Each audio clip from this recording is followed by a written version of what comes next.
Doctor Padmaja Priyadarshini Odia समाज Covid care टेलीकनसल्टेशन पदक्षेप जड़ित होई अछि।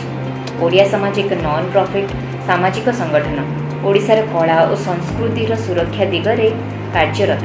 प्राकृतिक विपर्यय समय मानव सेवा और ओडिशावासी सहायता पाई आगकू आसीछि।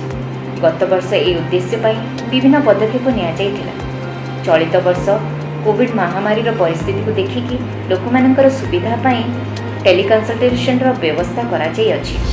किछि व्यस्त होबार जिंस नाही, ठीक अछि। आपण सेही टेम्परेचर रिकॉर्ड रखि थांतु कि 4 घंटा को केते टेम्परेचर आसुची। जदि 99 ऊपर को जाउची तेबे डोलो नियंतु, डोलो की क्रोसिन जोटा हेले नियंतु, नहले अननेसेसरली जदि माने कम अछि टेम्परेचर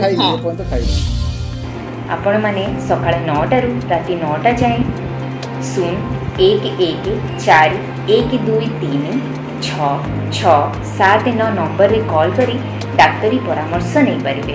धन्यवाद।